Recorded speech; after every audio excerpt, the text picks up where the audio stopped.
Alors moi, c'est Jane. Je suis étudiante et je travaille à la Microsmart Academy. Je m'appelle Chloé, je suis étudiante et je suis technicienne smartphone.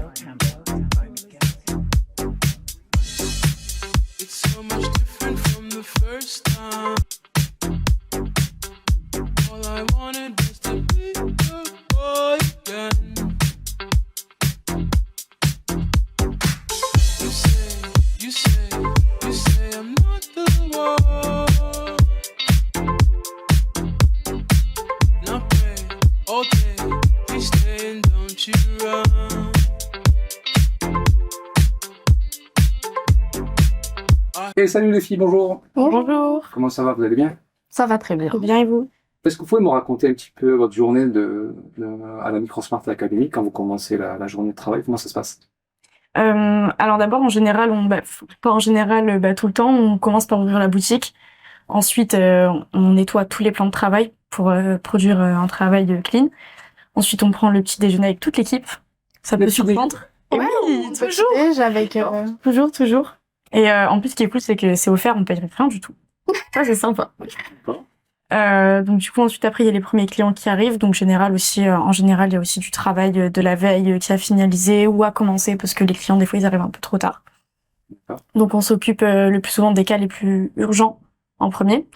Ensuite, on fait les téléphones des clients qui arrivent au fil de la journée. Puis ensuite, on a notre pause du midi, donc de 12h30 à 2h30. 2h, 2h30, ça dépend, selon le temps qu'on a pour manger, etc. Et ensuite, en général, on fait des grosses après-midi jusqu'à 18h30, 19h. Au niveau des clients, comment ça se passe? Ils sont chiants, ils sont cool, est-ce qu'ils sont malhonnêtes, est-ce qu'ils sont honnêtes, comment ça se passe? Comment vous gérez, par exemple, quelqu'un qui vous dit moi, vous m'avez changé un écran, mais ma caméra, elle marche pas, mon Wi-Fi marche plus. Comment vous arrivez un petit peu à gérer ce genre de clients? Est-ce que vous faites des tests en amont? Est-ce que... Voilà. c'est vrai qu'il y a quand même des clients assez pénibles sur ça parce que ils nous demandent de réparer un truc et du coup après ils reviennent pour une autre chose et qu'ils nous disent des fois c'est nous qui avons fait l'erreur. D'accord. Donc on vérifie quand même genre si on n'a pas oublié de rebrancher quelque chose ou quoi, mais c'est vrai que après la réparation, on fait toujours attention à vérifier s'il y a tout qui est bien branché, tout qui remarche. Vous faites des tests donc avant et après réparation. Oui, toujours. C'est important parce que en fait si avant de réparer le téléphone, si on voit qu'il y a une autre casse, on prévient le client et on lui demande de savoir s'il veut qu'on le répare. Qu'est-ce que tu aimes le plus Samsung, Apple, Huawei, Oppo? Changer un écran, changer une batterie. Qu'est-ce que tu aimes le plus quand tu viens travailler, par exemple, que tu as une première tâche à faire? Moi déjà, comme marque de téléphone, je préfère largement iPhone. Pourquoi? C'est beaucoup moins pénible sur les iPhones parce que déjà, pour l'ouvrir, on passe par l'écran. C'est moins compliqué que les autres? C'est moins compliqué pour l'ouvrir. Sur certains Samsung, Huawei, tout ça, on a des caches à enlever, on a des clips. Ensuite, il faut remettre de l'adhésif quand on le referme, voire de la colle pour l'écran. C'est franchement pénible et beaucoup plus long. D'accord. Vous travaillez ensemble pour le coup, là, tous les deux? Pour le coup, oui. Vous travaillez en binôme? C'est ça. À peu près, oui. Après, des fois, on travaille pas vraiment sur les mêmes jours. Oui, puisque... Mais en général, on travaille en même temps. Et toi, t'aimes quoi comme marque en particulier? Qu'est-ce que t'aimes le plus? Moi, j'aime bien iPhone. Mais iPhone, c'est vrai que à certains moments, ça peut être très ça devient très rapidement énervant dans le sens où rien que pour changer un circuit de charge, faut enlever tout ce qu'il y a dans le téléphone, quoi.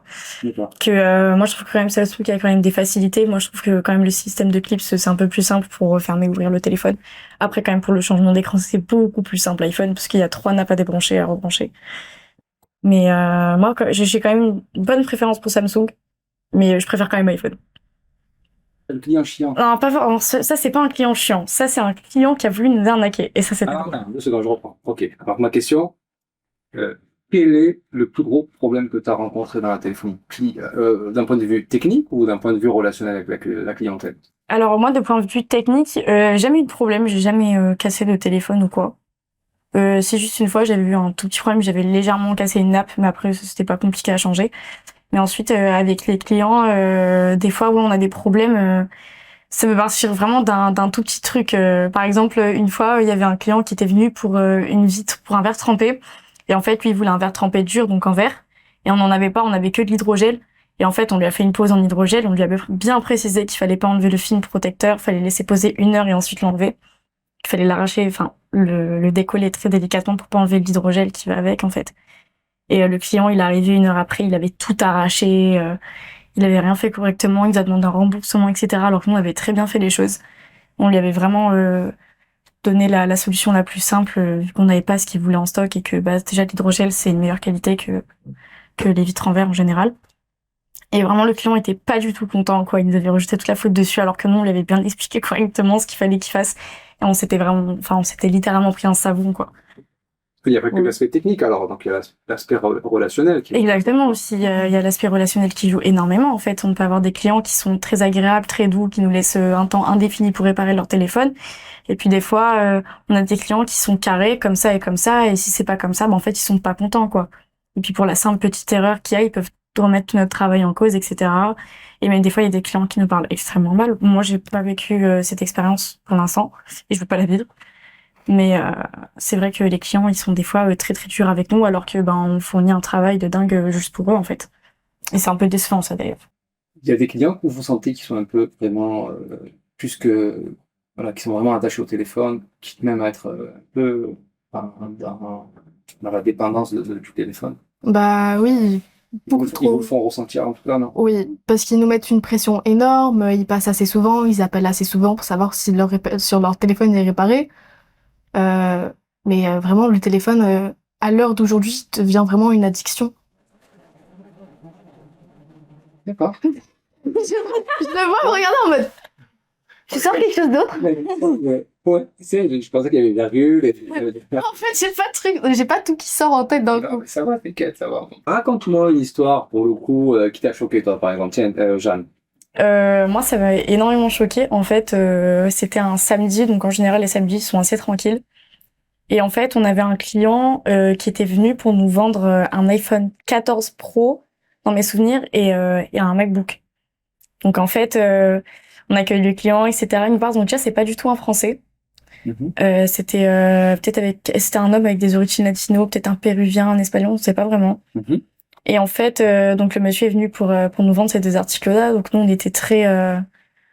avait très envie de les prendre. Donc mon patron va chercher ce qu'il faut pour régler, etc. Et en fait, il revient et en fait, on voyait que déjà l'homme en question était très très stressé. Il était énormément sur son portable, il sortait, il revenait, il sortait, il revenait. T'as senti un truc, quoi? Ouais, il y avait un truc de louche en fait, mais on était tous les trois en train de le penser en fait. Et au moment où mon patron revient, donc il avait posé la mallette dans un sac en plastique qu'il avait fermé, mais bien fermé en plus. D'accord. Et en fait, avant de nous ramener ce sac, il avait fait un aller-retour dehors, il était revenu avec toujours le même sac. Donc nous, on s'était pas dit qu'il y avait de douille parce que le sac, il pesait quand même un bon petit poids, etc. Et au moment où mon patron revient, on dit direct, regarde, faut que tu regardes si c'est vraiment le truc dedans, en fait. Alors, s'il y a bien les téléphones dedans, ouais. Exactement. Donc, en fait, au moment où on commence à ouvrir, l'homme sort de la boutique et puis part en courant, quoi. Et nous, on ouvre, il y avait des jus de pommes et des magazines dedans, quoi. Du jus de pomme! Du jus de pomme, ouais. Il avait vraiment essayé de nous arnaquer, en fait. Ok, d'accord. Exactement. Et on avait vraiment eu très très chaud. On a eu de la chance aussi que donc si on s'était fait arnaquer, on avait des caméras, etc. pour identifier la personne. Mais c'est vrai que non, on était vraiment pas loin de perdre plusieurs milliers d'euros quand même.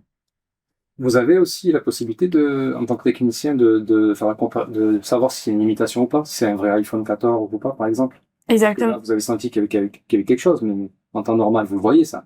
Alors des fois de le voir juste à l'œil nu, ça peut être un peu compliqué parce que des fois les contrefaçons elles sont très bien faites, mais le système Apple est très bien fait, donc en fait dans le téléphone, dans les réglages, on peut voir toutes les informations du téléphone, numéro IMEI, etc.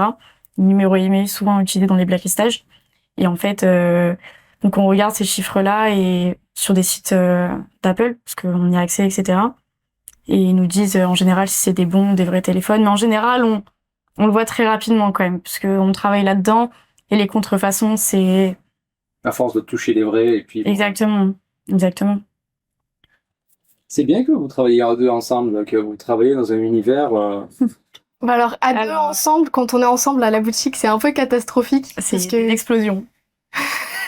Il y a les nerfs qui jouent dedans. Dans mon cas, je vous conseille énormément ce métier parce que, en vrai, au début, ça a l'air très compliqué, etc., ennuyant, barbant, parce qu'il faut être très assidu dans son travail, être très concentré et tout. En fait, pas du tout. Une fois qu'on apprend vraiment le métier correctement, qu'on fait les choses bien, en fait, ça vient tout seul et on enchaîne les téléphones tranquillement. Et vraiment, c'est un travail pas du tout stressant, on est très à l'aise, c'est très cool. Donc moi, franchement, je recommande énormément. Et puis en plus, nous, on a de la chance, parce que nous, on est vraiment tombé sur une équipe super sympa, etc., comme ça. Et, et du coup, non, nous, ça se passe super bien. Donc, en vrai, et puis en plus, faut se dire aussi que c'est un métier d'avenir, en fait. Parce que la technologie, ben, elle évolue constamment et nous, on va souvent être très sollicités, en fait. Donc, c'est ça qu'il faut se dire aussi. Merci les filles. De rien. De rien.